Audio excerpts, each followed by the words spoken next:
Shalom Bapak Ibu Saudara yang dikasihi Tuhan. Selamat sore. Selamat bertemu lagi di dalam acara Masa Depan Cerah bersama Tuhan.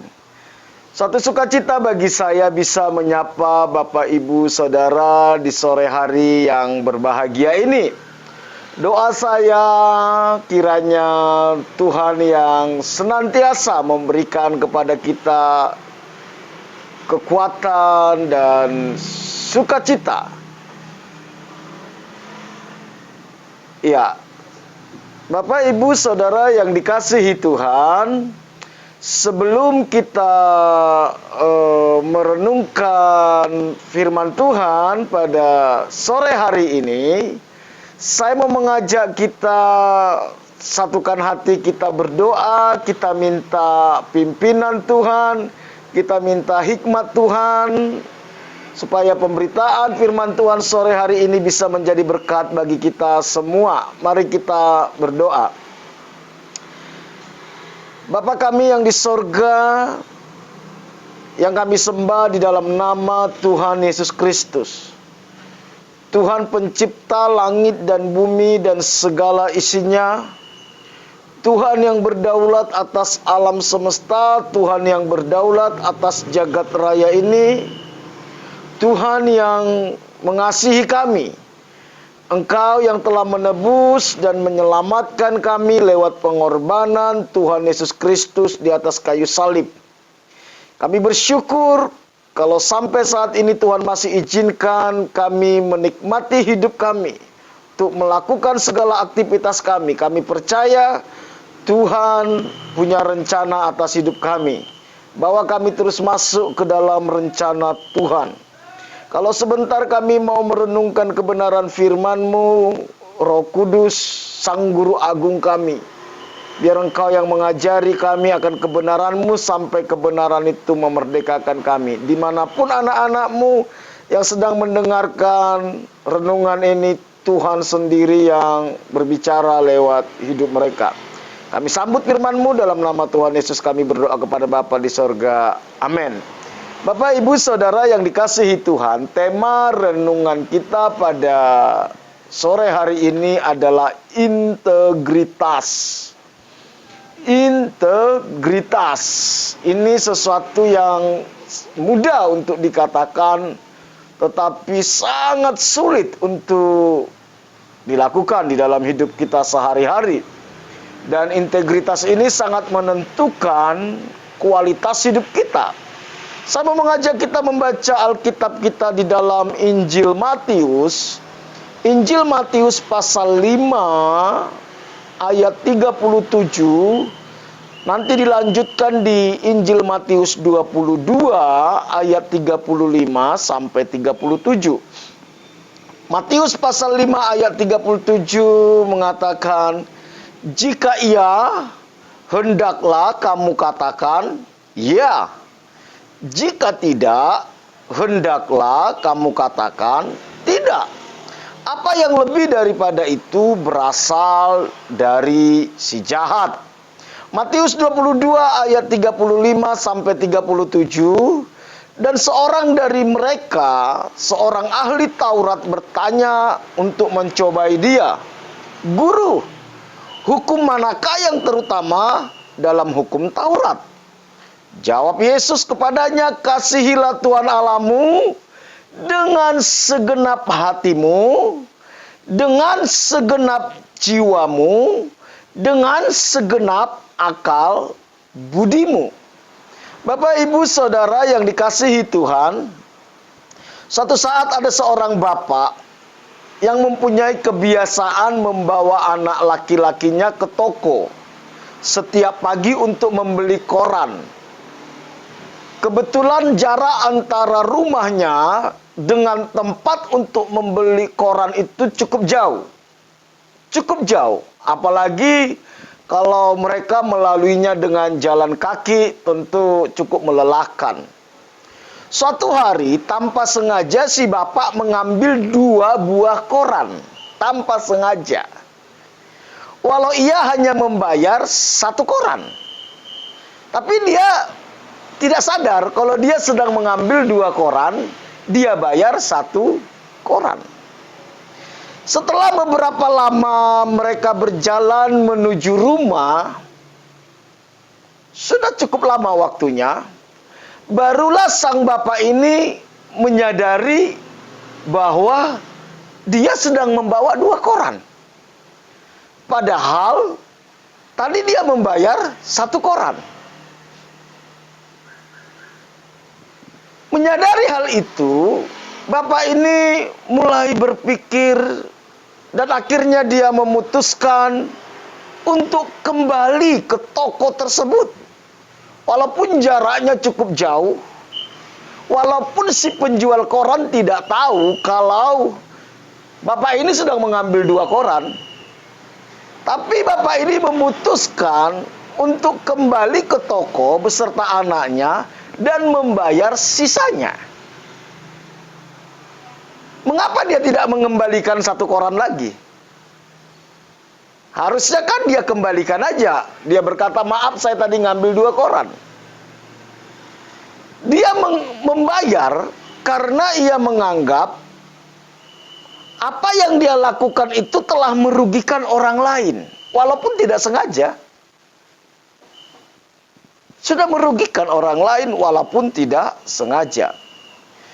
Dan kejadian ini terekam di benak sang anak yang selalu dia ajak untuk membeli koran. Ternyata peristiwa itu sangat berdampak terhadap anaknya. Anak itu bertumbuh dalam nilai yang diteladankan ayahnya. Sampai akhirnya setelah dewasa, anak ini menjadi seorang hamba Tuhan yang melayani melalui penerbitan buku Saat Teduh yang sangat terkenal di seluruh dunia bernama Our Daily Bread. Anak itu bernama Henry Gibos.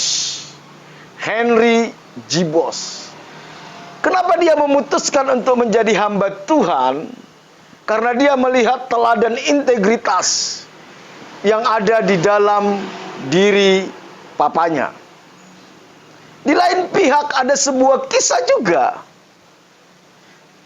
Kisah ini tentang seorang bapak yang mempunyai seorang anak remaja.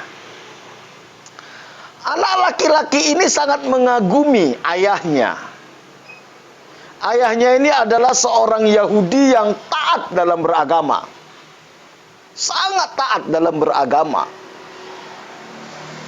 Sang bapak selalu mengajarkan agar keluarganya hidup dengan taat kepada agama Yahudi. Suatu ketika, keluarga ini pindah ke suatu kota kecil, sebuah kota kecil di Jerman yang tidak memiliki sinagog. Kita tahu sinagog itu tempat agama Yahudi untuk melakukan ritual agama mereka. Di tempat tinggal yang baru ini, di sebuah kota kecil di Jerman, satu-satunya rumah ibadah yang ada di sana hanyalah sebuah gereja Lutheran. Gereja Kristen Protestan Lutheran. Gereja ini merupakan pusat kehidupan masyarakat kota tersebut.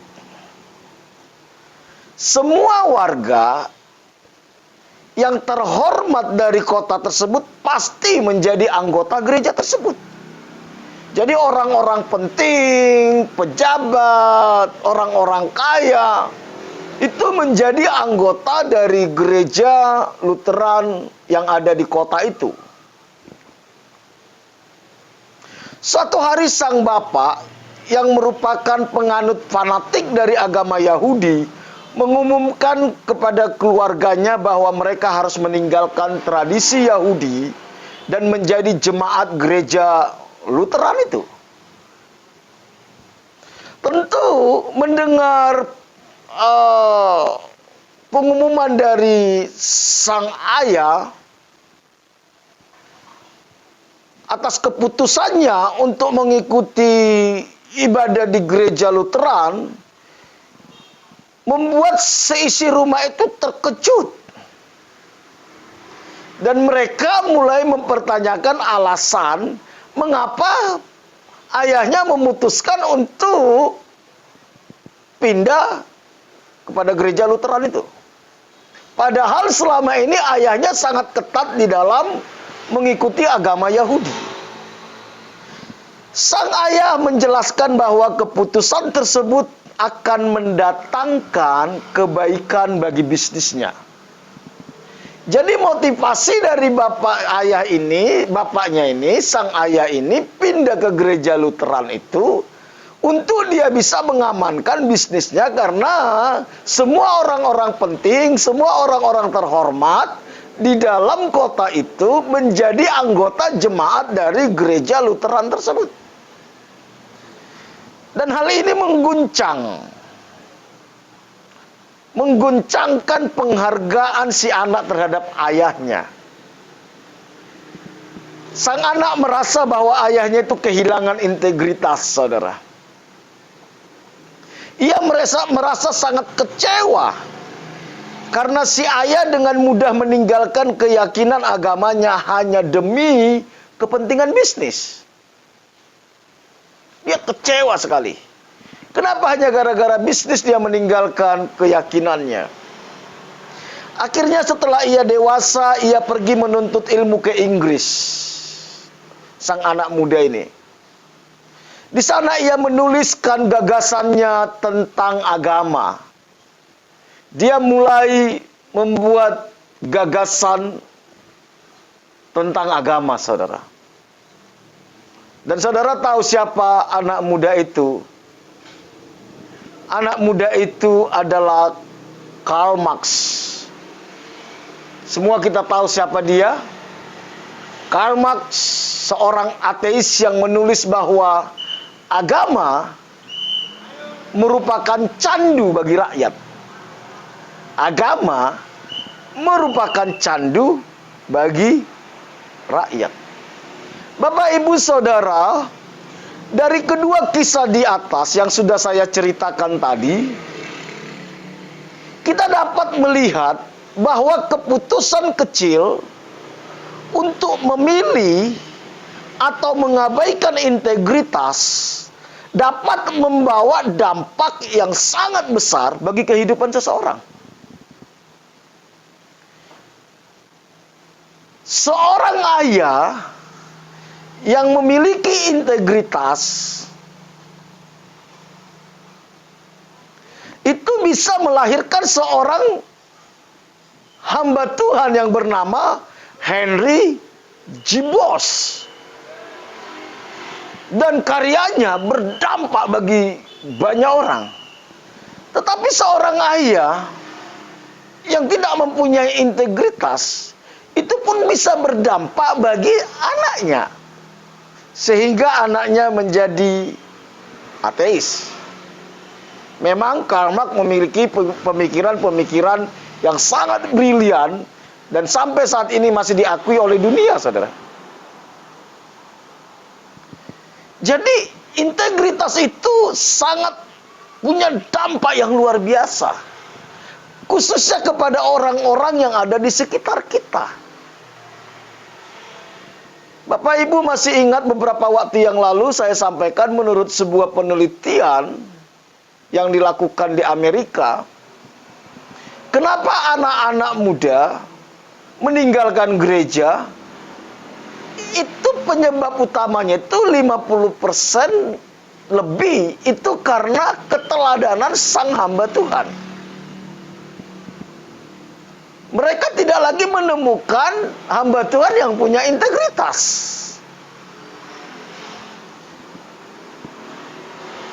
Warren Buffett, saya percaya setiap kita pernah mendengar nama ini, salah satu orang terkaya di dunia, saudara. Dia mengatakan seperti ini. Warren Buffett.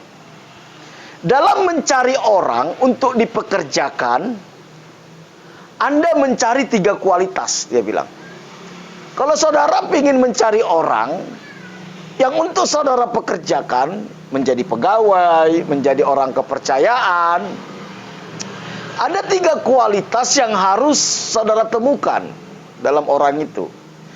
Yang pertama itu integritas, dia bilang. Yang kedua kecerdasan. Dan yang ketiga energi. Energi ini seperti semangat, saudara. Orang yang antusias, yang bersemangat. Tapi dilanjutkan seperti ini. Dan jika mereka tidak memiliki yang pertama atau integritas, maka 2 lainnya akan membunuh Anda. Jadi kalau saudara punya karyawan, saudara punya pegawai, dia punya kecerdasan, dia punya energi, semangat, tetapi dia tidak punya integritas, maka dia akan menghancurkan hidup saudara. Dia akan membunuh usaha saudara. Bukankah itu yang terjadi, saudara, di dalam bangsa ini? Bangsa ini tidak kekurangan orang yang cerdas. Tidak kekurangan. Bangsa ini tidak kekurangan orang-orang yang punya semangat juang. Tetapi bangsa ini kekurangan orang yang berintegritas. Makanya sampai sekarang korupsi tidak bisa dihambat. Integritas itu yang membuat suatu bangsa nggak bisa maju. Itu yang membuat sebuah organisasi nggak bisa maju. Itu yang membuat keluarga itu berantakan. Ketika pemimpin tidak punya integritas. Karena kalau orang punya kecerdasan dan energi tapi tidak punya integritas, maka kecerdasan dan energinya itu akan dipakai untuk merusak, untuk menghancurkan. Apa itu integritas, saudara?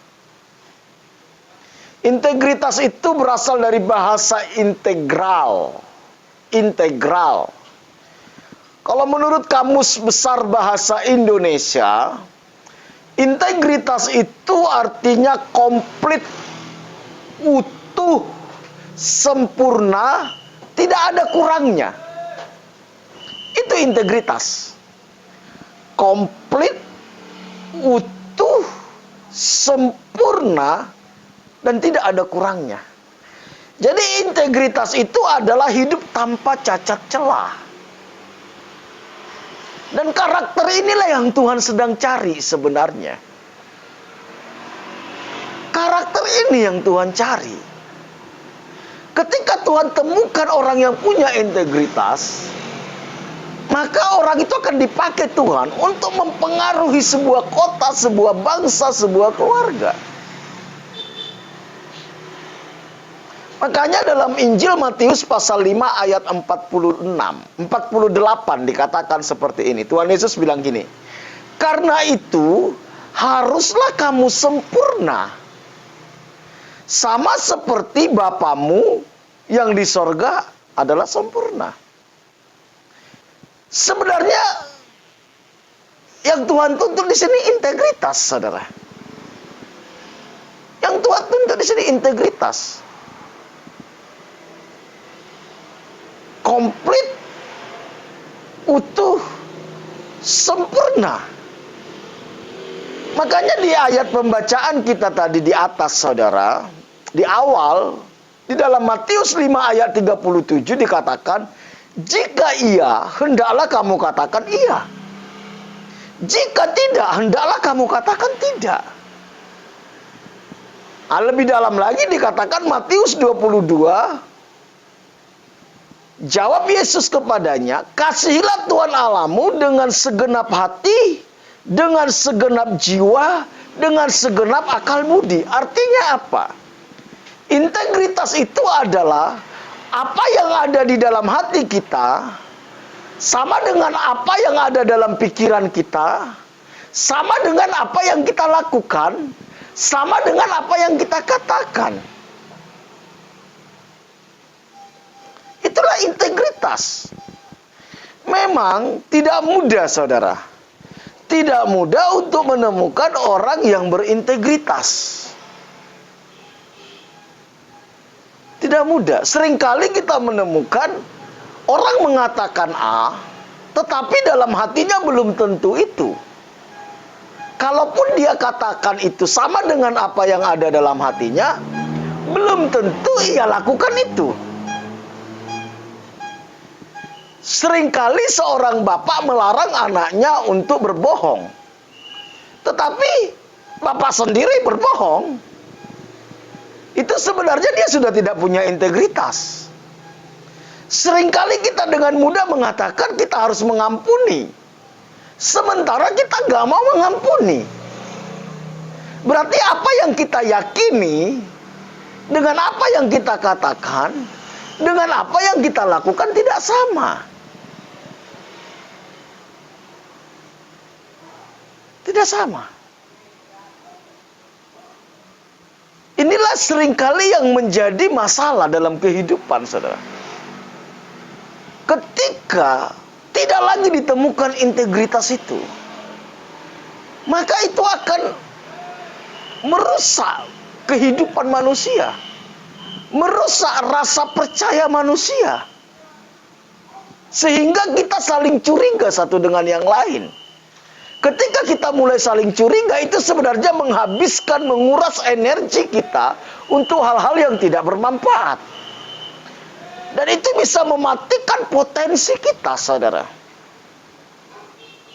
Jadi integritas itu apa, saudara? Integritas itu adalah benar di dalam berpikir. Roma 12 ayat 1-2 nanti saudara bisa baca. Janganlah kamu menjadi serupa dengan dunia ini, tapi berubahlah oleh pembaharuan budimu. Di ayat 2-nya. Supaya kamu bisa mengerti kehendak Allah. Itu integritas. Benar di dalam berpikir. Tidak cukup benar di dalam berpikir, benar dalam bertindak. Pikirannya harus benar dulu.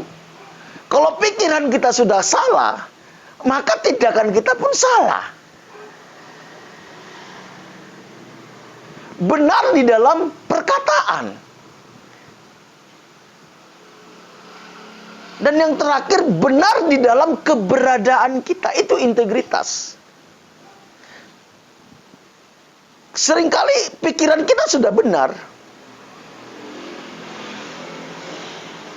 Perkataan kita, tindakan kita mungkin benar.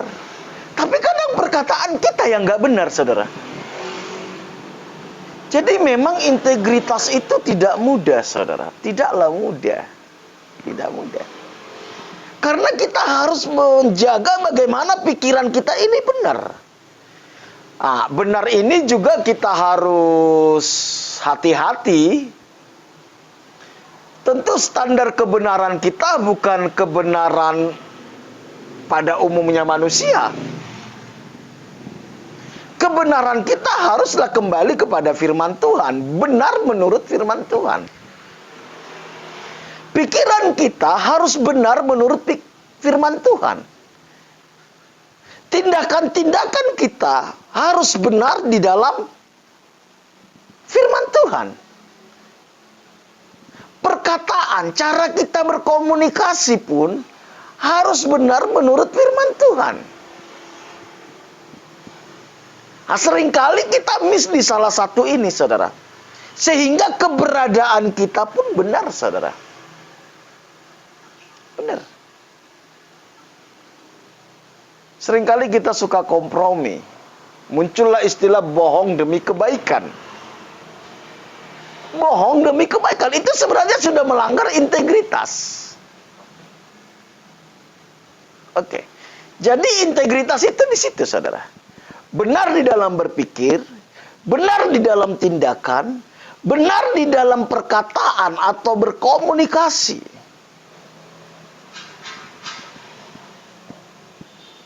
Benar di dalam keberadaan kita. Tentu ayat-ayatnya ada, saudara. Tapi saya tidak perlu bacakan semua, waktu kita nggak nututin. Di dalam komunikasi Alkitab suruh kita jaga lidah, saudara. Hidup mati manusia dikuasai lidah, Alkitab katakan. Tapi seringkali kita suka mengumbar perkataan-perkataan yang sia-sia. Padahal Tuhan bilang setiap perkataan yang sia-sia yang keluar dari mulut kita, suatu saat Tuhan akan Tuhan minta pertanggungan jawab. Untuk benar dalam perkataan pun kadang kita sulit. Niatnya sih pingin mendidik anak, tapi yang keluar kata-kata apa? Kata-kata kutuk.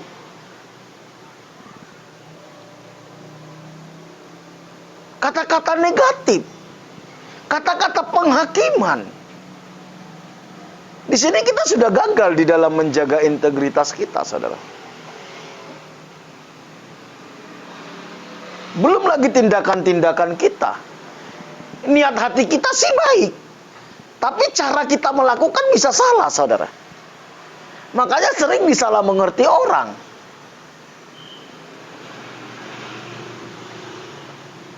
Mengapa integritas itu penting, saudara? Mengapa integritas itu sangat penting? Kenapa integritas itu sangat penting? Yang pertama, Tuhan adalah pribadi yang berintegritas. Tuhan itu sangat berintegritas. Dan dia tidak pernah kompromi dengan kebenarannya, saudara. Kematian Tuhan Yesus di atas kayu salib bukti dari integritas dari Tuhan. Upah dosa maut, katanya. Bukti dari integritas. Ketika Adam dan Hawa jatuh dalam dosa, tidak dibinasakan oleh Tuhan, itu bukti dari integritasnya Tuhan. Dia pribadi yang sangat berintegritas. Langit dan bumi ini bisa hancur, tapi satu iota dari firman Tuhan tidak akan berlalu tanpa digenapi. Jadi Tuhan itu pribadi yang berintegritas. Oleh karena itu dia mencari orang-orang yang berintegritas. Dia hanya mempercayakan perkara-perkara besar kepada orang yang berintegritas. Yang kedua, integritas adalah kualitas yang Allah cari dalam diri manusia. Integritas ini menjadi salah satu kualitas yang Tuhan cari di dalam diri manusia.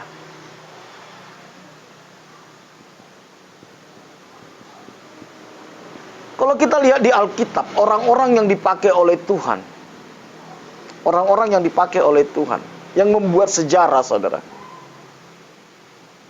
mereka orang-orang yang punya integritas. Memang banyak juga di Alkitab yang dicatat Tuhan yang gagal di dalam integritas. Tetapi kalau kita lihat para pembuat-pembuat sejarah dunia, saudara,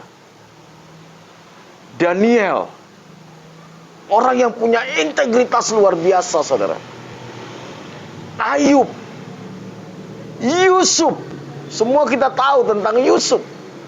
Bagaimana begitu kuat dia mempertahankan integritasnya. Rasul Paulus, bahkan Tuhan Yesus sendiri, pribadi yang begitu kuat di dalam integritas. Jadi kenapa penting integritas itu? Pertama tadi, Tuhan adalah pribadi yang berintegritas. Yang kedua, integritas adalah kualitas yang Tuhan cari dalam diri kita. Dalam diri kita.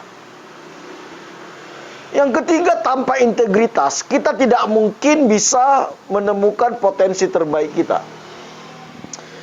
Tanpa integritas kita nggak mungkin bisa menemukan potensi terbaik kita. Dan biasanya orang yang tidak punya integritas, dia cuma mencari zona nyaman. Sehingga seringkali mengkompromikan kebenaran demi zona nyamannya. Nah, kalau kita hanya terjebak kepada zona nyaman, maka kita akan sulit menemukan kualitas terbaik dalam diri kita, potensi-potensi terbaik dalam hidup kita. Sulit, saudara. Sulit. Makanya orang-orang yang tidak punya integritas, saudara perhatikan, bisa cepat naik, tapi cepat juga hancur. Bisa cepat diangkat, bisa juga cepat jatuhnya, saudara. Ada beberapa tokoh-tokoh politik yang saya kagumi sebenarnya dulu, saudara. Karena di usia yang sangat muda, mereka sudah bisa masuk ke kancah nasional, saudara. Saya tidak perlu sebut namanya ya. Tetapi nggak butuh waktu lama, mereka karena nggak bisa mempertahankan integritasnya, akhirnya ditahan KPK. Di usia yang masih sangat muda, saudara. Sangat muda. Dan orang-orang ini orang-orang yang brilian, orang-orang yang cerdas, orang-orang yang pinter. Tapi sekejap lenyap. Tidak sedikit kita temukan hamba-hamba Tuhan yang dipakai Tuhan dengan dahsyat. Mereka dipakai Tuhan bukan cuma menggembalakan 1.000, 2.000, bahkan sampai ratusan ribu. Tetapi begitu gagal menjaga integritas, lumpuh semua potensinya, saudara. Lumpuh. Karena itu, mari kita tidak menganggap integritas ini sesuatu yang biasa, saudara. Biasa. Jadi integritas itu sangat penting. Jadi kita harus benar di dalam berpikir, di dalam bertindak, di dalam berkomunikasi dan keberadaan. Apa yang di depan harus sama dengan yang di belakang. Kita bisa di depan orang kelihatan baik, saudara. Tapi apa yang kita pikirkan, apa yang kita lakukan ketika tidak seorang pun yang melihat kita, itu jauh lebih penting daripada apa yang kita tampilkan di depan publik. Tidak sedikit anak-anak hamba Tuhan menjadi rusak, saudara. Karena mereka menemukan orang tua mereka tidak punya integritas. Apa yang di mimbar tidak sama dengan apa yang di rumah.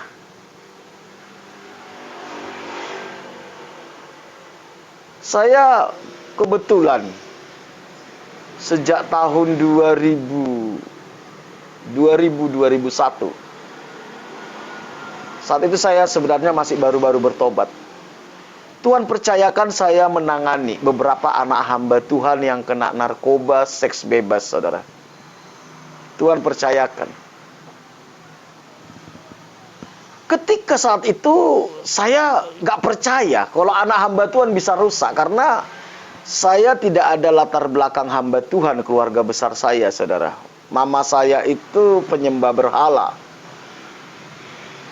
Mama saya penyembah berhala. Bagi saya orang yang aktif di gereja itu orang yang ya pasti keluarganya bahagia. Tapi begitu saya bertobat, saya temukan banyak anak hamba-hamba Tuhan yang rusak. Saya sampai bertanya, kenapa? Ternyata alasannya sangat simpel. Apa yang dikhotbahkan papa saya tidak sama dengan apa yang dilakukan di rumah. Disitulah sebenarnya integritas itu sedang hilang. Dan ini saya percaya pergumulan banyak hamba Tuhan. Ini juga yang saya takutkan dalam hidup saya, saudara. Jadi integritas sangat penting. Bagaimana kita membangun integritas, saudara? Bagaimana kita membangun integritas? Tentu ada banyak tahapan-tahapannya. Tetapi saya coba ambil hal-hal yang praktis, simple, dan bisa diterapkan, saudara. Yang pertama, kita harus memperhatikan hal-hal kecil. Jangan mengabaikan hal-hal kecil. Belajarlah melakukan hal-hal kecil dengan cara yang benar. Contoh. Saat saudara bangun pagi, kira-kira apa yang saudara lakukan, apa yang saudara pikirkan, apa yang saudara rencanakan. Ketika seorang anak menjadi seorang pelajar, apakah dia sudah melakukan apa yang benar selayaknya seorang pelajar? di mana dia harus belajar mengerjakan tugas, bukan cuman sekedar mengerjakan tugas, tapi dia harus berusaha untuk menguasainya. Disiplin waktu, tidak mencontek. Itu hal-hal yang simple. Cara makan yang benar, cara ngomong yang benar. Ketika kita kerja di perusahaan, apakah apa yang kita dipercayakan kepada kita lakukan dengan benar? Itu sebenarnya melatih integritas. Sebagai seorang suami, bagaimana kita memperlakukan istri, bagaimana memperlakukan anak. Apakah kita sudah memperlakukan dengan cara yang benar? Benar bukan menurut kita, tetapi benar menurut Tuhan. Sesuai dengan firman Tuhan. Kalau kita menganggap enteng hal-hal yang kecil, maka kita gak mungkin benar untuk perkara-perkara besar. Gak mungkin. Kalau sebagai pelajar kita sudah gak benar, maka sulit kita menemukan dia punya integritas ketika dia sedang bekerja. Kalau dalam pacaran aja dia nggak punya integritas, sudah suka raba sana raba sini, maka susah menemukan dia sebagai seorang suami atau istri yang punya integritas nanti. Nggak mungkin. Kalau dalam mengelola keuangan dia sudah tidak benar, nggak mungkin. Pikiran, ketika kita disakiti, ketika kita dilukai, ketika kita dikecewakan, bagaimana kita mengontrol pikiran kita? Bagaimana perkataan yang keluar dari mulut kita? Apakah pikiran kita masih benar? Apakah perkataan yang keluar dari mulut kita masih benar? Itu hal-hal kecil yang akan membentuk integritas kita.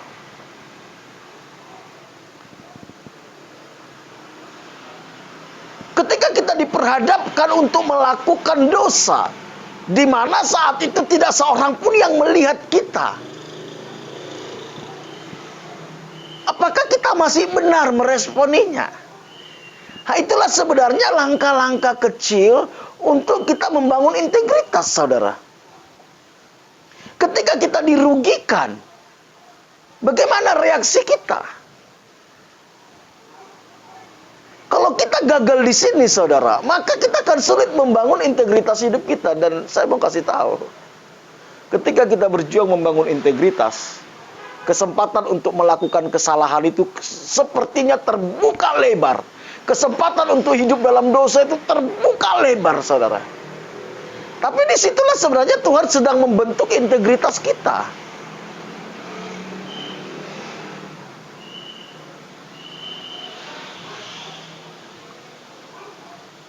Yang kedua, kita harus berani mengatakan tidak kepada dosa sekecil apapun. Ada orang bilang gini, kita kan hidup dalam anugerah. Betul. Tapi anugerah tidak mengabaikan dosa.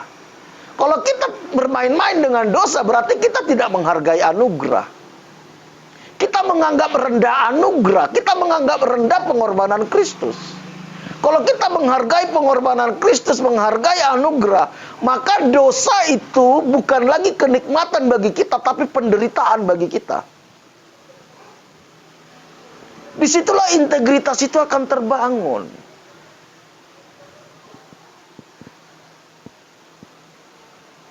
Yang ketiga, kita tidak boleh membedakan kehidupan di depan umum dengan kehidupan pribadi. Seperti yang saya katakan tadi. Tidak sedikit orang di depan umum dia seperti malaikat, saudara. Kalau saya guyonan, saya bilang gini sama jemaat. Kalau di mimbar, saudara, malaikat minder. Karena apa? Karena rasanya lebih rohani dari malaikat, saudara. Iya, dikit-dikit haleluya, puji Tuhan, haleluya, puji Tuhan, haleluya, puji Tuhan. Wow, kalau di gereja, di depan orang banyak, itu malaikat minder lihatnya, saudara. Karena kelihatannya dia lebih rohani dari malaikat. Tetapi kalau di rumah, saudara, setan takut lihat dia. Kenapa setan takut? Karena lebih kesetanan dari setan. Ada dualisme kehidupan di depan umum dengan di kehidupan pribadinya. Setiap kali saya melakukan sesuatu yang tidak sesuai dengan apa yang saya khotbahkan, itu istri saya tegur keras saya.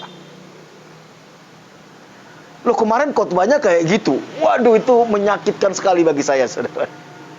Menyakitkan, betul. Salah satu motivasi saya menampung orang, saudara, mengajak orang tinggal di rumah saya. Beberapa orang saya ajak tinggal di rumah saya. Sebenarnya alasan utama kami adalah yang paling kuat sebenarnya supaya kami tidak terjebak kepada kemunafikan ini. Jadi anak-anak yang di rumah itu bisa melihat kehidupan kami, saudara. 24 jam mereka lihat kehidupan kami. Apakah apa yang kami sampaikan di mimbar itu sama dengan yang dipraktekkan di rumah? Makanya sejak kami menikah, saudara, begitu kami kontrak rumah di Tulung Agung, tidak butuh waktu lama, mungkin sekitar 1 bulan, kami sudah langsung menampung orang, saudara. Karena kami ingin ada orang-orang di sekitar kami yang mengawasi kami, saudara. Karena hamba Tuhan itu sangat rentan dengan kekuasaan, saudara. Tidak terkontrol. Nah, itulah yang membuat kami kenapa sejak awal kami sudah merencanakan untuk suka nampung-nampung orang. Supaya mereka menyelamatkan kami dari situ, saudara. Dari dualisme kehidupan itu, saudara. Ya, jadi yang pertama tadi perhatikan hal-hal yang kecil, katakan tidak. Yang kedua katakan tidak kepada dosa kecil. Yang ketiga, sekecil apapun. Yang ketiga, tidak membedakan kehidupan di depan umum dari kehidupan pribadi, saudara. Harus sama. Ya, jangan di depan umum kita puji-puji orang. Wah, kita sanjung-sanjung, dalam hati kita bilang gundulmu. Itu, saudara. Dalam hati kita maki-maki dia, kita jelek-jelekkan dia. Di belakang dia kita jelek-jelekkan kita. Itu tidak punya integritas, saudara, ya. Orang kayak gini, yaudahlah, tidak akan pernah bisa maksimal hidupnya. Yang keempat, berhati-hati dengan motivasi pribadi, saudara. Berhati-hati dengan motivasi pribadi. Ini sangat privasi sekali. Saya selalu membangun ini, saudara. Ketika kita melakukan sesuatu atau merencanakan sesuatu, kita harus belajar. Apa alasan saya lakukan ini? Kenapa saya harus lakukan ini? Untuk apa saya lakukan ini? Kita harus belajar motivasinya itu hanyalah untuk menyenangkan hati Tuhan. Baru kita bisa menjaga integritas kita. Kalau motivasi kita hanya untuk kebanggaan kita, kejayaan kita, kehebatan kita, percayalah suatu saat demi kebanggaan kita akan melanggar integritas kita. Demi pengakuan orang lain kita akan melanggar integritas kita. Tetapi kalau kita lakukan karena Tuhan, sekalipun kita dipermalukan, itu tidak masalah bagi kita. Tidak masalah. Dan yang terakhir adalah memelihara hati nurani yang murni. Nah, ini sangat berhubungan dengan nomor 4 tadi. Motivasi dengan hati nurani yang murni, saudara. Temukan motivasi yang paling murni. Ketika kita ingin menyampaikan sesuatu, murni nggak motivasi kita? Jangan-jangan kita ingin menyindir orang, ingin nembak orang. Tapi karena kita nggak berani menegur dia, ya kita pakai sindiran-sindiran. Makanya jangan heran sering jemaat menilai pendeta itu kerjanya cuma nyindir. Nah, bisa jadi. Ya, jadi motivasi kita perlu. Motivasi yang murni, saudara. Ketika kita melakukan sesuatu itu, motivasinya apa? Apakah untuk kepentingan kita? Hati nurani kita ini kita harus jaga dengan kemurnian. Jaga hati nurani. Karena begitu hati nurani kita nggak murni, saudara, kita akan jahat. Pasti jahat, pasti jahat. Minimal kita jahat di pikiran, saudara. Kalaupun kita tidak punya keberanian mengeksekusi, jahatnya di pikiran. Nah, kalau kita sudah jahat di pikiran, berarti kita sudah nggak punya integritas. Mari saudaraku yang dikasihi Tuhan, di masa-masa akhir zaman ini, hidup semakin sulit. Tentu akan semakin sulit menemukan orang yang punya integritas.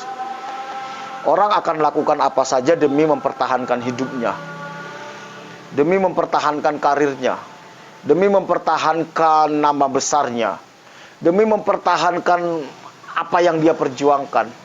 Sehingga integritas itu menjadi nilai yang sangat mahal, saudara. Tentu dunia menemukan itu di mana lagi kalau bukan di gereja. Kitalah anak-anak Tuhan yang menjadi contoh tentang integritas ini. Kalau kita anak-anak Tuhan sudah nggak punya integritas lagi, maka dunia ini akan semakin rusak, saudara. Mari saudaraku yang dikasihi Tuhan, biar renungan singkat ini bisa memberkati kita semua. Memang tidak mudah membangun integritas. Saya sampaikan ini bukan berarti saya sudah punya integritas, saudara. Saya pun sedang berjuang. Kadang menyesal, kenapa saya harus berpikir jahat kayak gitu ya? Kenapa saya harus keluar perkataan itu ya? Kenapa saya harus lakukan itu ya? Itu kadang sering terjadi, saudara. Sering terjadi, saudara, ya. Jadi, tapi nggak apa-apa, kita terus belajar. Setiap hari kita berjuang, belajar, minta anugerah Tuhan, minta Tuhan mampukan kita, sehingga kita bisa memiliki integritas seperti yang Tuhan inginkan. Mari kita tundukkan kepala kita berdoa. Kami bersyukur buat kebenaran-Mu Tuhan. Kami sadar kami sering gagal di dalam menjaga integritas kami. Kami sadar natur dosa di dalam hidup kami seringkali membuat kami tidak mampu untuk bisa mempertahankan integritas. Karena itu, malam hari ini kami rendahkan hati kami. Kami butuh anugerah Tuhan, melepaskan kami dari segala belenggu sinful nature, natur dosa. Biar natur ilahi itu yang memenuhi kami, sehingga kami bisa memiliki integritas, mengasihi Tuhan dan sesama dengan segenap hati, segenap akal budi, segenap kekuatan kami. Apa yang ada dalam hati kami sama dengan apa yang ada dalam pikiran kami, sama dengan apa yang kami katakan, dan sama dengan apa yang kami lakukan. Dan kami benar di dalam segala hal. Mampukan kami, Roh Kudus. Dimanapun anak-anak-Mu yang sedang mendengarkan siaran ini, yang sedang berjuang untuk membangun integritas mereka, beri kekuatan kepada setiap anak-anak-Mu. Berkati setiap anak-anak-Mu, Tuhan. Mampukan untuk hidup benar di dalam pikiran, di dalam tindakan, di dalam perkataan, dalam keberadaan kami. Terima kasih, kami bersyukur. Kami terus berdoa bagi bangsa ini, Tuhan. Kami tahu hanya Tuhan yang sanggup memulihkan bangsa ini. Ampuni bangsa ini, ampuni penduduk bangsa ini, ampuni pemimpin-pemimpin bangsa ini kalau ada banyak hal yang dilakukan yang mendukakan hati Tuhan, yang mengecewakan Tuhan. Kami percaya anugerah-Mu besar atas Indonesia. Kami rindu melihat kebangunan rohani terjadi di bangsa ini, pemulihan terjadi di bangsa ini, pemulihan terjadi di gereja Tuhan, umat Tuhan, hamba-hamba Tuhan. Berkati Indonesia. Mampukan bangsa ini bisa menang atas COVID-19 ini, Tuhan. Mampukan bangsa ini bangkit ekonominya akibat COVID-19 ini. Kami minta sungguh-sungguh hikmat bijaksana Tuhan kepada para pemimpin-pemimpin kami, mulai dari Bapak Presiden Joko Widodo, semua menteri dan staf-stafnya, semua gubernur, wali kota, bupati, camat, lurah, desa, semua pegawai negeri sipil. Tolong mereka, Tuhan. Hikmat bijaksana takut akan Tuhan berikan kepada mereka. Segala rancangan-rancangan orang jahat atas bangsa ini biar digagalkan dalam nama Tuhan Yesus. Berkati bangsa ini. Berkati TNI Polri, semua para medis, semua dokter, semua perawat, semua orang-orang yang bekerja di rumah sakit dan puskesmas. Lindungi mereka, Tuhan, yang menangani COVID ini, Tuhan. Berikan kesehatan, kekuatan, hikmat bijaksana, sukacita, dalam bekerja. Lindungi keluarga mereka. Jauhkan mereka dari serangan COVID-19 ini. Terima kasih, kami bersyukur buat hari ini. Berkati JJ Cafe, tempat kami siaran di tempat ini. Kami minta anugerah Tuhan. Kami minta berkat Tuhan turun di tempat ini. Apa saja yang dikerjakan di tempat ini Tuhan buat berhasil. Terpujilah Engkau, dalam nama Tuhan Yesus kami berdoa kepada Bapa di sorga. Amin. Bapak Ibu, acara kita selesai. Sampai ketemu besok dalam acara Masa Depan Cerah bersama Tuhan. Tuhan Yesus memberkati kita semua.